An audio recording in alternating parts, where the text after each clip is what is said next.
네, 갈라디아서 강의 두 번째 시간입니다. 오늘은 갈라디아서 1장 11절에서 24절까지의 본문이고요. 주제는 복음의 신적 기원이 되겠습니다. 오늘 본문을 먼저 한번 읽고 시작합니다. 갈라디아서 1장 11절부터입니다. 형제들아, 내가 너에게 알게 하노니 내가 전한 복음은 사람의 뜻을 따라 된 것이 아니니라. 이는 내가 사람에게서 받은 것도 아니요 배운 것도 아니요 오직 예수 그리스도의 계시로 말미암은 것이라. 내가 이전에 유대교에 있을 때 행한 일을 너희가 들었거니와 하나님의 교회를 심히 박해하여 멸하고 내가 내 동족 중 여러 연갑자보다 유대교를 지나치게 믿어 내 조상의 전통에 대하여 더욱 열심히 있었으나 그러나 내 어머니의 태로부터 나를 택정하시고 그의 은혜로 나를 부르시니가 그의 아들을 이방에 전하기 위하여 그를 내 속에 나타내시기를 기뻐하셨을 때에 내가 곧 혈육과 의논하지 아니하고 또 나보다 먼저 사도된 자들을 만나려고 예루살렘으로 가지 아니하고 아라비아로 갔다가 다시 다메섹으로 돌아갔노라. 그 후 3년 만에 내가 게바를 방문하려고 예루살렘에 올라가서 그와 함께 15일을 머무는 동안 주의 형제 야고보 외에 다른 사도들을 보지 못하였노라. 보라, 내가 너에게 쓰는 것은 하나님 앞에서 거짓말이 아니로다. 그 후에 내가 수리아와 길리기아 지방에 이르렀으나 그리스도 안에 있는 유대의 교회들이 나를 얼굴로는 알지 못하고 다만 우리를 박해하던 자가 전에 멸하려던 그 믿음을 지금 전한다 함을 듣고 나로 말미암아 하나님께 영광을 돌리니라. 아멘.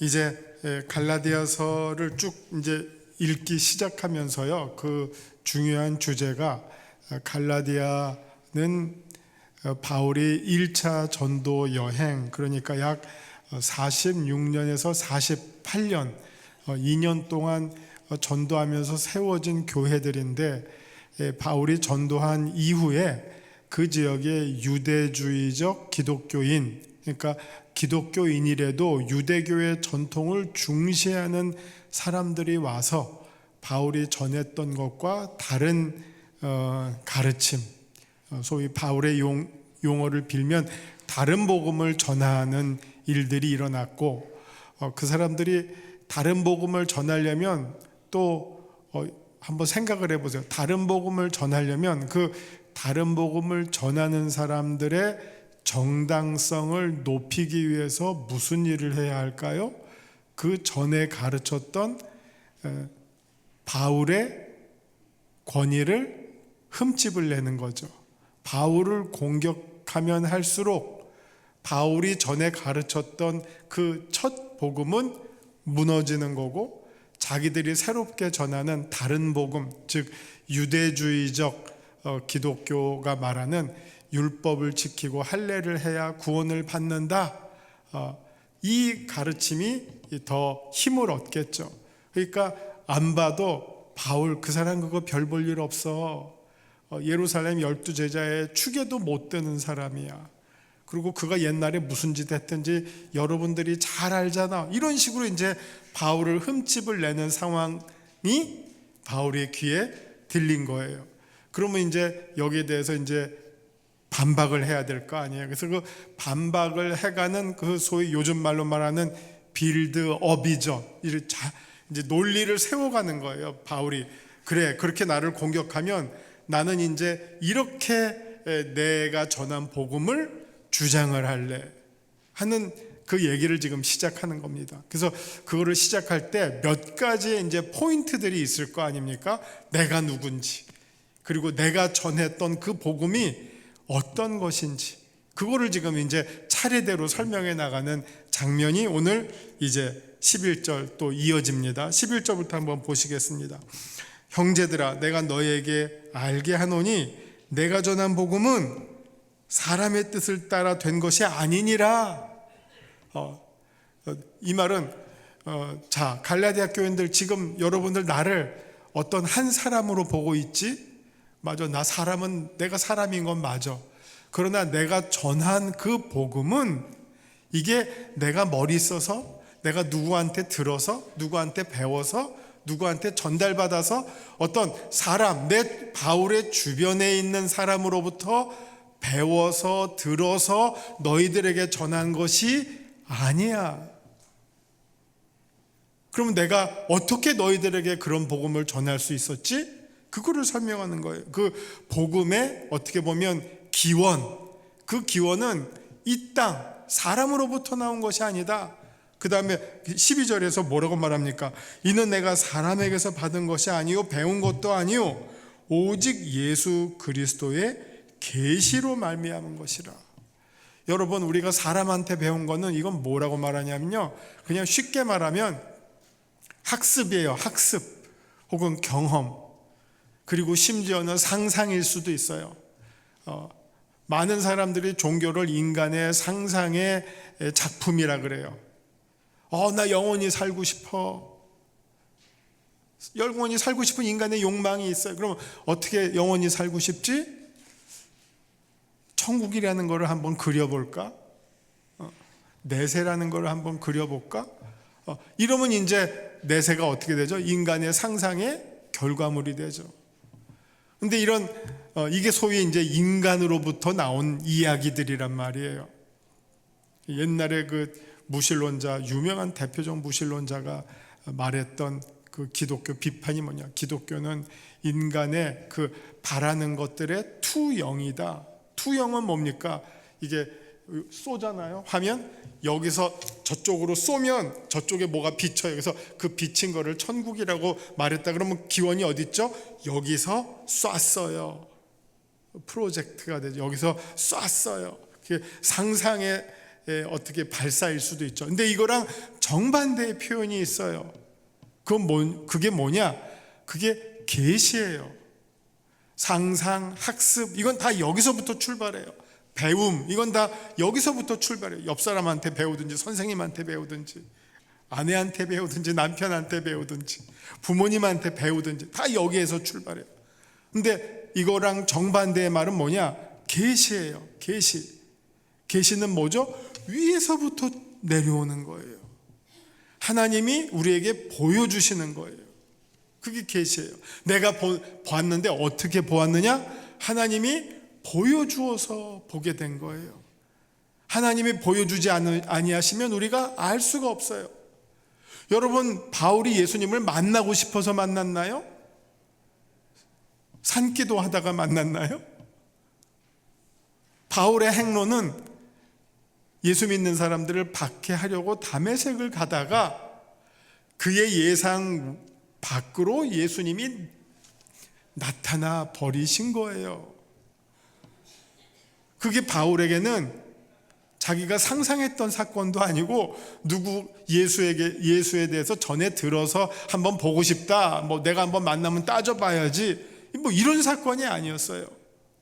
전혀 예기치 못했던, 그냥 예수님이 바울의 인생 가운데 쳐들어오신 거예요. 돌파해 들어오신 거예요.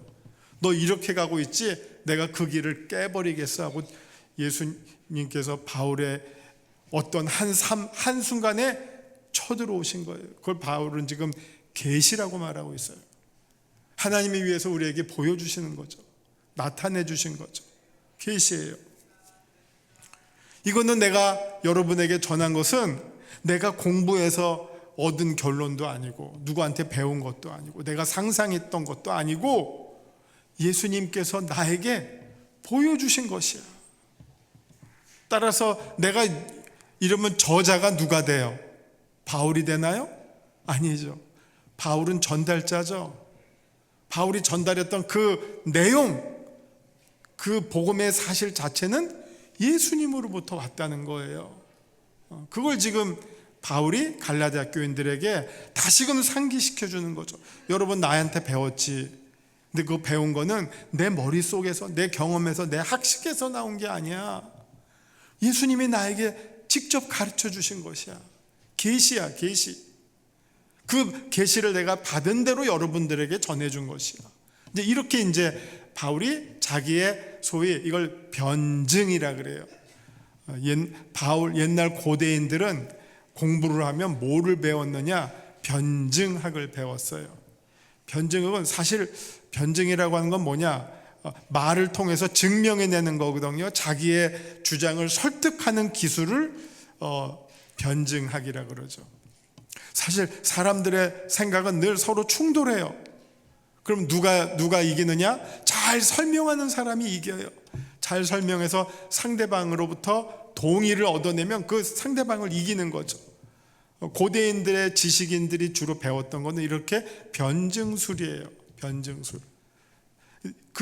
사실은 바울은 회심 전에 유대교의 율법도 다 배웠고, 이런 헬라 사람들이 중요하게 생각하는, 로마인들이 중요하게 생각했던 변증술을 마스터한 사람이에요. 통달한 사람이에요. 그것이 이제 전도를 할 때 잘 써먹는 거죠. 곳곳에서. 전도도 뭡니까? 결국 예수 믿으라 하면 끝이죠. 그러나 더 효과적으로 하려면 예수님을 믿도록 설득을 해야 되잖아요. 논리를 가지고. 그래서 그걸 듣는 사람이 예수를 믿는 것이 지당한 일이구나, 맞는 일이구나, 그렇게끔 생각하게 하면 성공적인 전도자죠. 바울은 자기가 그동안 훈련받은 것을 총동원해서 그런 기술을 발휘해서 가장 이방인의 사도로 효과적으로 사역했고 성공적으로 사역했던 사역자 가운데 한 사람입니다. 대표입니다.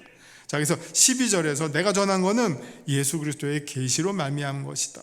13절. 자, 그 다음에 내가 이전에 유대교에 있을 때 행한 일을 너희가 들었거니와. 자, 지금 유대주의적 기독교인들이 갈라디아 교인들을 흔드는 것은 유대교에서 지켰던 내용들을 여전히 고수해야 된다고 가르치잖아요. 그러니까 바울은 이번에는 뭐냐? 자, 나만큼 유대교에서 강조하는 것을 잘 알고 있을 뿐만 아니라 그것에 대해서 열심을, 어떻게 파나티스트죠, 열광적으로 헌신했던 사람이 있으면 나와봐, 이 말이에요. 나보다 더 유대교에 충실했던 사람이 있으면 나와봐예요. 지금 그걸 설명하는 거죠. 자, 첫 번째는 자기가 전한 복음의 기원이 예수님으로부터 인한 것이다. 그 다음에 이제 나를 두고 한번 얘기해 볼게. 그럼 내가 어떤 사람이었어? 옛날에 내가 유대교에 있을 때 어떤 일 했는지 여러분들도 다 잘 알지 않아? 나보다 더 박해에 앞장섰던 사람 있으면 나와봐. 스데반 순교할 때 있었던 사람 있으면 나와봐. 그 순교의 자리에서 누가 대표 역할을 했지? 옷을 던져서 나한테 줬잖아. 나만큼 유대교의 리더 역할을 한 사람이 있으면 나와봐. 그 얘기예요 지금. 그런데 그러면서 하나님의 교회를 심히 박해하여 멸하고, 내가 이랬던 사람이다. 여기 하나님의 교회라는 말은 이게 교회론에서는 되게 중요한 말이에요. 우리는 교회하면 너무 익숙하지만 이 교회라는 말은 원래는 뜻은 사람들의 모임이에요. 불러서 소집한 사람들의 모임이에요. 영어로 말하면 그냥 어셈블리 같은 거예요. 총회예요. 사람들의 모임. 근데 이게 여기 하나님의 교회라고 하거든요. 그러면 그 모임을 누가 소집했느냐 때문에 교회가 된 거예요. 이해하시겠어요? 원래 교회라는 말은 세속적인 말이었어요. 에클레시아라는 말은 세속적인, 일반 사람들이 쓰는 말이에요. 그냥 뭐 개모임 이런 거예요. 동창회 모임, 그냥 사람들의 모임을 에클레시아라고 했어요. 근데 그 에클레시아를 교회로 만든 게 하나님의라는 거예요. 에클레시아 투데이, 하나님의 교회. 그러니까 이 말은 하나님이 불러서 모아진 사람들의 모임을 교회라고 부르기 시작한 거예요. 원래는 교회는 그냥 사람들의 모임이란 뜻이었어요. 근데 그게 하나님이 불러서 모인 사람들이기 때문에 그 하나님의 불러서 모인 에클레시아 투 데우라는 말이 이제 교회라는 말로 쓰여지게 됐어요. 이거 그래서 교회론에서는 요 표현이 아주 완벽하고 제일 중요한 표현이에요. 사실 신약 성경에 교회라는 말이 몇 개 안 나와요. 우리에게는 너무 익숙하지만 신약 성경에는 이게 너무 별로 안 나와요. 주로 어디서 모였죠? 회당에서 모였어요. 안식일 날 회당에서 유대교 그리스도인들이 모였고 이방인들도 이제 회당에서 모이다가 점점 이게 교회로 옮겨가는 과정이 있기 때문에 신약 성경에는 교회라는 말이 그렇게 많이 안 나와요.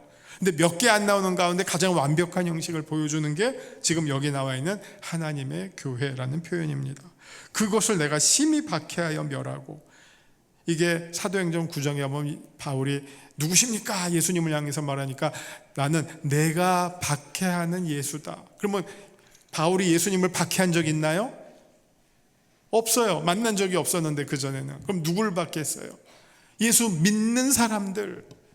그러니까 거기서 이제 몇 개가 논리적으로 연결이 되죠. 예수 믿는 사람들이 예수님의 지체들인 거고, 그리고 그 지체가 또 하나님의 교회가 되는 거고, 이렇게 이제 교회론의 중요한 연결고리들이 여기에서 만들어지는 거죠. 자, 14절. 내가 내 동족 중 여러 연갑자보다, 내 친구들, 내 동년배들보다도 유대교를 지나치게 믿어서 내 조상의 전통에 대하여 더욱 열심히 있었으나, 이게 회심 전에 자기가 어떤 사람이었는지를 보여주고 있는 겁니다. 회심 전에 내가 이런 사람이었다. 지금 이슈가 뭡니까? 얼마나 유대주의적 전통에 충실한가 하는 거 아니에요. 지금 이 논쟁의 관건이 유대교의 유산을 기독교 안에서 어떻게 다룰까 하는 문제 아니에요. 그런데 지금 유대주의적 기독교인들이 와서 이 유대교의 전통을 기독교인이 되었다 하더라도 여전히 지켜야 된다라고 강조하고 있어요. 그러니까 대단히 유대교주의적이죠. 그렇죠? 근데 거기에 대해서 지금 바울이 뭐라고 말합니까? 그래, 한번 따져볼까? 누가 더 유대교주의에 열심히 있었나? 나보다 더 열심히 있는 사람 나와봐 하는 표현이에요. 지금 계속 바울이 그 얘기를 하고 있어요. 그러나 근데 이제 내가 왜 갈라디아 교인들에게 율법을 지키지 않아도, 할례를 받지 않아도, 오직 예수 그리스도를 믿기만 하면 은혜로 구원받는다고 내가 왜 얘기했는지 그 논리를 이제 설명하는 거예요. 그러나 내 어머니의 태로부터 나를 택정하시고, 이거는 에베소서 앞에도 나오는 거 아니에요? 만세전에 나를 택정하시고. 우리의 시작은 자기 생년월일로 시작하는 것이 아니라 만세전에 하나님의 예정으로부터 우리 각자가 선택되고 하나님의 섭리 가운데 태어났다. 이게 창조론의 핵심이에요. 진화론의 핵심은 무엇입니까? 우연이에요. 우연. 진화의 결과로. 그러나 우리는 하나님의 디자인 속에서 한 사람 한 사람이 다 작정되었고 예정되었고, 그래서 이 땅에 하나님의 형상대로 지음을 받고 태어났다. 하나님의 영광을 위한 도구로 이 땅에 태어났다. 이게 진정한 휴머니즘이죠. 인간의 가치를 이거보다 더 높여주는 인간의 출생의 설명이 어디 있겠습니까? 최고의 설명이죠. 그러나 내 어머니의 태로부터 나를 택정하시고 또 그의 은혜로 나를 부르신 이가, 이 이가는 하나님이에요. 성부.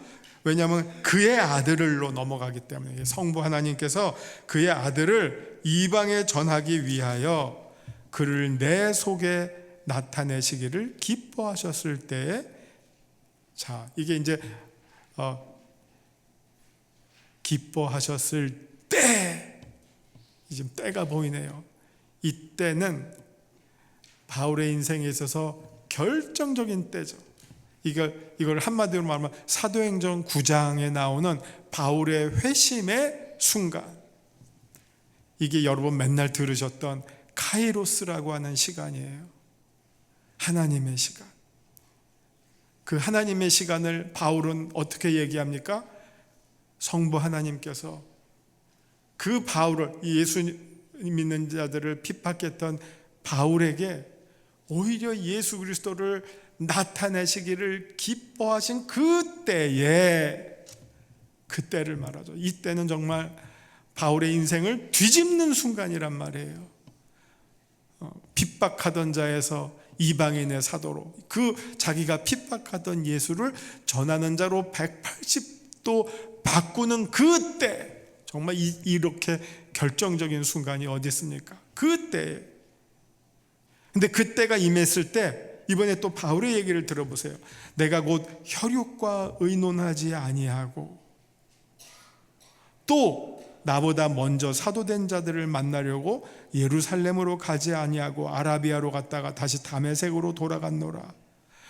이 자기가 전했던 복음의 이 순수성이 오직 어디로부터만 오느냐? 하나님으로부터만 온다. 이거를 여러분들에게 전했는데 그 전하기 전에 내가 이걸 한번, 이게 혹시 맞나 틀리나 한번 검증을 해볼까? 한번 시험을 해볼까? 누구랑? 심지어 사도들이랑 최고의 권위를 갖고 있던, 근데 그 사도들이랑도 의논하지 아니하고예요. 이거 완전히 퓨어 가스펠이죠. 완전 순수한 가스펠, 신적 가스펠, 디바인 가스펠, 하나, 그거의 어떤 순수성을 지금 바울이 설명하고 있습니다. 그 다음에 18절, 그 후 3년 만에, 이게 이제 성경을 읽을 때 되게 재밌는 순간이에요. 그 후 3년 만에거든요. 자, 우리 한번 어디로 가시냐면은 사도행전 9장으로 한번 넘어가 보세요. 사도행전 9장.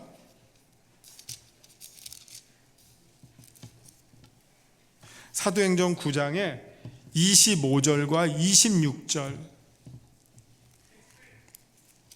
사도행전 9장 25절은 이렇게 됩니다. 그의 제자들의 밤에 사울을 광주리에 담아 성벽에서 달아 내리니라. 이렇게 해서 이제 다메섹을 빠져나가요. 그 다음에 26절, 사울이 예루살렘에 가서 제자들을 사귀고자 하나 다 두려워 그가 제자됨을 믿지 아니하니.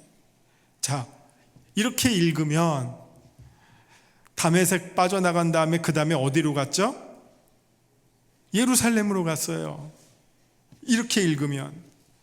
근데 갈라디아서 지금 1장 18절 때문에 요 25절과 26절 사이에 시간이 나타났어요.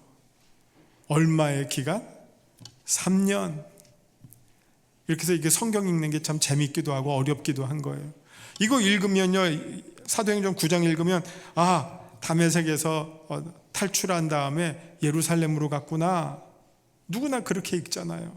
근데 갈라디아서를 읽으니까 다메섹으로 돌아갔노라. 그 다음에 그 후 3년 만에 내가 게바를 방문하려고 3년 후에 예루살렘을 방문했어요. 그러니까 이게 지금 사도행전 9장에서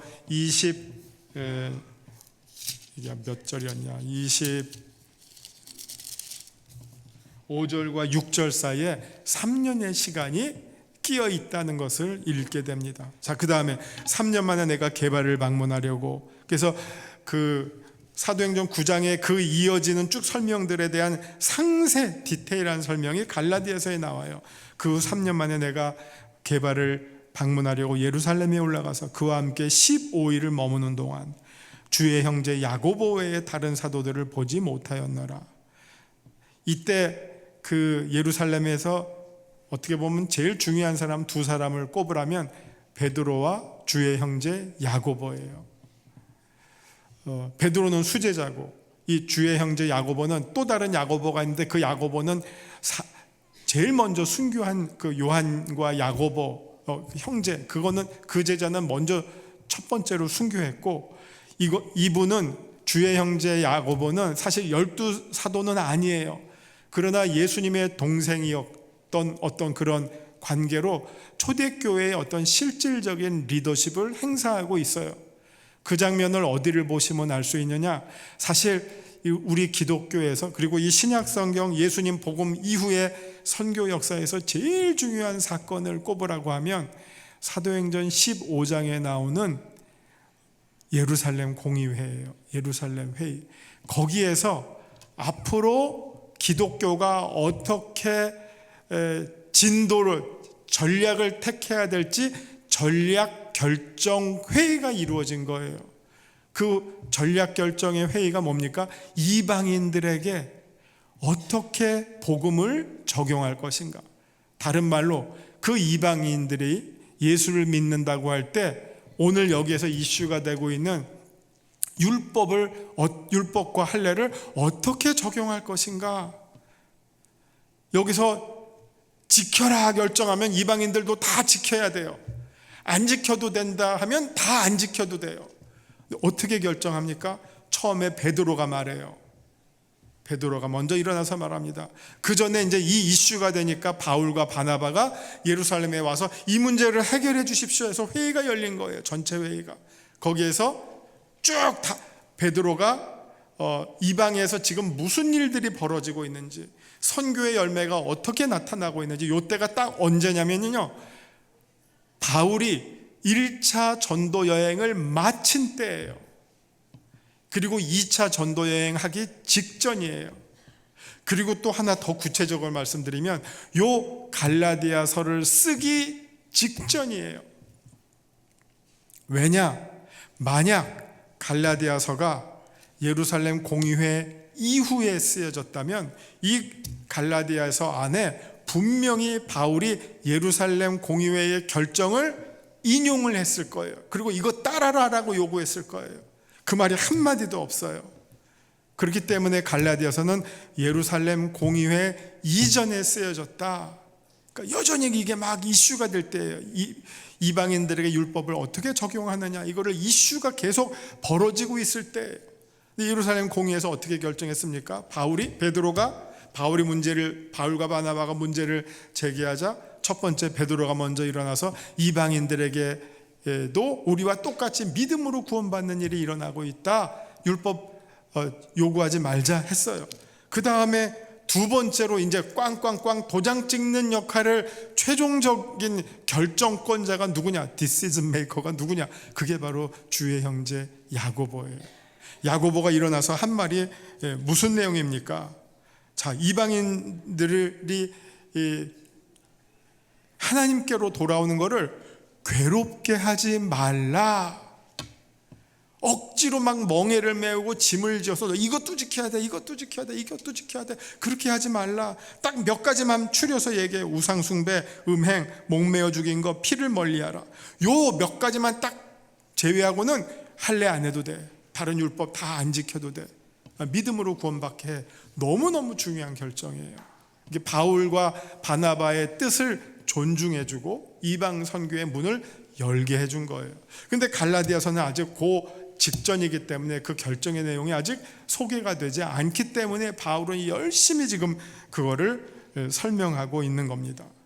자, 그 다음에 그래서 게바를 방문했고 주의 형제 야고보를 만났다. 그러다 다른 사도들은 내가 그때 보지 못했다. 그런 겁니다. 그 다음에 다시 매듭을 짓는 말이 뭐냐? 이렇게 그리스도를 박해하던 내가 이렇게 돌아왔다는 말을 듣고 당시에 사람들이 다 기뻐했다. 이게 바로 나다. 그 내가 전한 복음을 여러분 잘 들으십시오 하는 걸로 이제 갈라디아서가 진행이 됩니다. 시간이 넘었네요. 여기까지 하겠습니다. 기도합니다. 하나님, 우리가 받은 복음을 참으로 소중하게 여기고 여기에 한 점을 더하거나 한 점을 빼는 어리석음을 범하지 않게 하여 주옵소서. 우리의 삶이 복음을 그대로 나타내고 증거하고 선포하는 삶이 되게 하여 주옵소서. 예수님 이름으로 기도합니다. 아멘.